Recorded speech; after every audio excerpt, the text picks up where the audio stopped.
Hello YouTubers, this video is a response to Pip's pipery practices. Pip said that he was going to do a competition and he wanted other pipe smokers to talk about things that they like doing. I thought about this, thought about several things I could put. I thought about my allotment, and then I thought, well, hang on, it's not looking good this time of year. Thought about various the fitness regime that I've been following, which I enjoy, but looking at other people doing fitness things isn't great.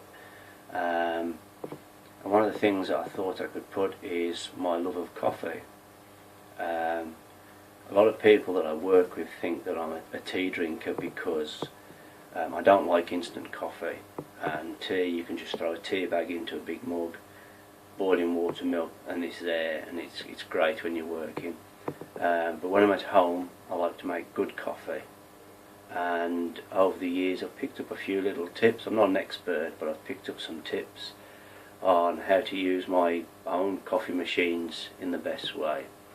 It is something I've enjoyed coffee for many years. At school, a lot of my friends were Italians, and when I used to go around the house, their parents would have these old-fashioned sort of espresso makers, and they were really into the espressos. And this was years before people used to go to Starbucks, or sorry, Starbucks.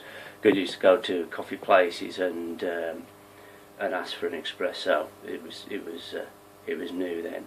It was different then. So I'm just going to show you some of the things I enjoy about coffee making. Well, this is the sort of old-fashioned espresso maker that the Italians used to use when I used to go around there, and they'd say, you know, they'd make you a little espresso in this tiny little cup. And I remember as a young lad, a young teenager, and I'd try these little coffees and think, wow, that's really strong, but it was an acquired taste. And these things, you put the water in the bottom, the coffee, oh, this is dragging up the coffee in that section there, and then it brews the coffee up into the top. But what I've got is a more modern sort of a mini version of what you get in places like Costa's or Caffè Nero or the filthy S word that doesn't pay their tax. So the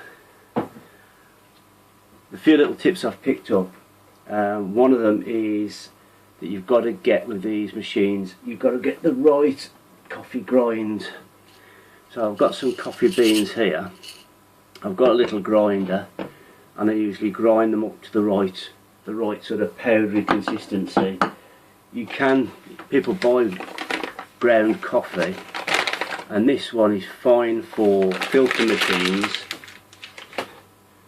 but then another kind you get, and it's been ground fine enough to be okay for using in these coffee machines. So yeah, that's one little tip that I picked up. I never realised how important it was to get the right grinds when you're putting inside the little espresso pot to make well, I believe they call it an espresso puck. So because these by luck happen to be fine enough to be used, what I sometimes do is, if the other brand that's okay for filter machines is the only thing I've got available in the house at the time, I'll actually stick those grinds into my coffee grinder just to make them a bit more powdery, to get to the right consistency. The other thing, once I put it in the thing for pulling the espresso, is I found out, I always used to think just pack it up and it'll be fine, but you have to use a tamp. And this thing has a tamp built on, but they're not the best. I think it would be better to have a separate tamp that you can push on. I've tried different things, but you need something that's the right size. And apparently the amount of pressure that you put on is important as well. It has to be the right amount of pressure, not too much, not too little. And it has to be level as well, because water will always flow to the easiest route, and you'll get an uneven amount through the coffee so it might come out thin if it's found an easier route. So what I'm going to do now is just take a little espresso cup, underneath. I'll bring this a bit closer and start to pull the espresso. It'll take a few seconds to come through. When it does, it should resemble about the thickness of I've heard it described as mice tails. The colour will change from a sort of milk chocolatey colour to a much lighter cream colour. And I'll knock that off there, it's going to overflow. And that is an espresso, and the stuff on the top is the cafe creme, and the coffee bean is actually an oily bean, so that is made from the oils inside the coffee. And the espresso is the basis of most of your coffee drinks. It's the basis of your lattes and your cappuccinos and your mochas. That's the basis of all of them. Okay, right, and I'm going to make a coffee that I like, which is a double espresso that's been put through for a little bit longer so you get more caffeine out of it. And then what I do is a bit like a popular version that they use condensed milk, but instead I like to use evaporated milk and a bit of sugar. And of course it's not just coffee you can put in here. I mean, there's some African spice coffee that I make where you put different things actually in with the coffee. I think that coffee drinking, what it shares with pipe smoking, is that it's more of a connoisseur sort of thing. You develop a more sophisticated palate as you get older, so that, you know, instant coffee doesn't cut it. It's like smoking nicely flavoured pipe tobacco as opposed to smoking a horrible stinky cigarette or something. So I'm going to do the same as with the espresso and pull it longer. And of course there's all different syrups as well that you can put in coffee, so that's another element to it. I've got some vanilla syrup and some amaretto. I'm going to put a bit of gingerbread syrup in this one. Now, because I rushed it, that's not correct now. You haven't got the moist tails as it described, it's bubbling out, and that was because I rushed it a bit, didn't fill the puck properly. It's starting to level out a bit now, but I didn't fill the puck properly. I didn't put the right amount of pressure on. Okay, so that's the difference between doing it right and doing it wrong. That is just, if I can tilt the camera, so that just looks like a black coffee with a tiny bit of cafe creme on. And the one that I took the time over, the espresso, still got that nice thick cafe creme. Beautiful. So I'll do another one. This time I'll steam some milk. I'll come back to that. Okay, so that one was a bit of a disaster. What I'm going to do now, my son's just come in and he's asked for a cappuccino. Do you want a cappuccino or a latte? I'll have a cappuccino. Okay, please. right, so I've got my metal jug for foaming some milk. I'll put the steamer on. Apparently it's important that the milk is straight out the fridge, it's cold, because it won't foam properly if it's warm. Apparently, another little tip. Well, I'm not trying to make a how-to video, I'm just trying to show how my interest has developed in it.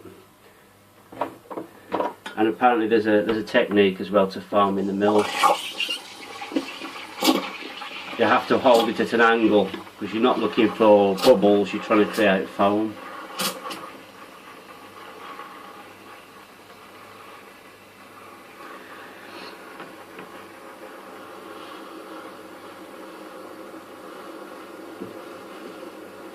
Bit of dead air.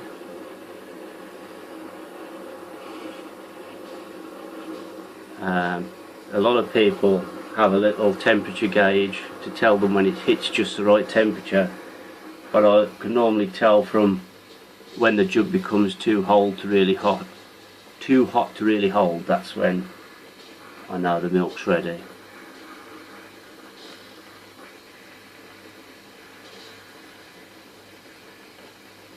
Sometimes as well I'll add a bit of flavoured syrup to the milk when it's foaming. Whether that's the right thing or not, I'm not sure.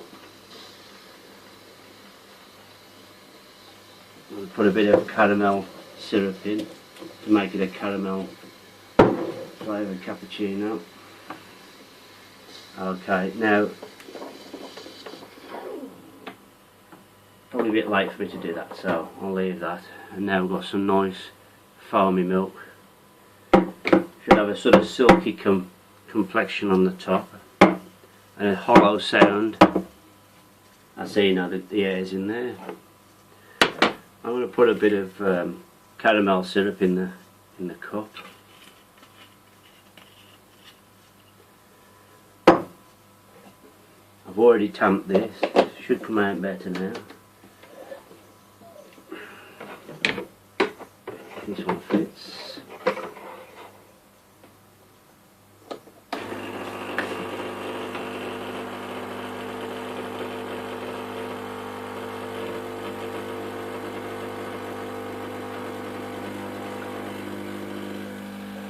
Always takes a few seconds to espresso the espresso.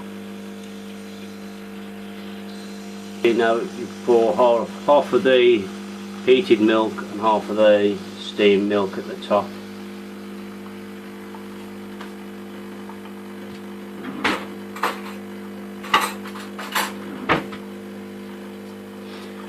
So I can see now we're nearly coming to the end of the espresso. So turn that off.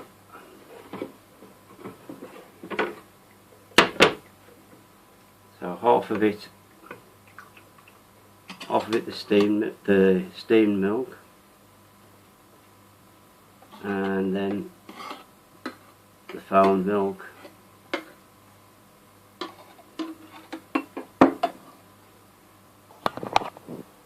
and that should be, I can't get the angle right.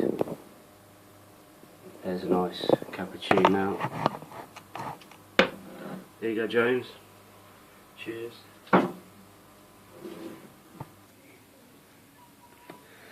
So there you go, that was my little pipe chat about other things that I enjoy. It's obviously not just that, there's quite a few things. I might even make another hopefully better video about some of the things that I do. I know it's going to be a raffle, so it's not a chance per video, but just because I think now that Pip's brought this up, I think there's so many other things I'd like to put out on YouTube. Yeah, so there's so many different coffees that I enjoy making, that obviously I just covered 3 because I'd got a cup that stands with 3, one for espresso, one for different ones. But it is something, one of my little things that makes me me is that I enjoy my pipes, I enjoy my coffees, and as I say, it's that you become, as you get older, you become more of a, I wouldn't make it sound too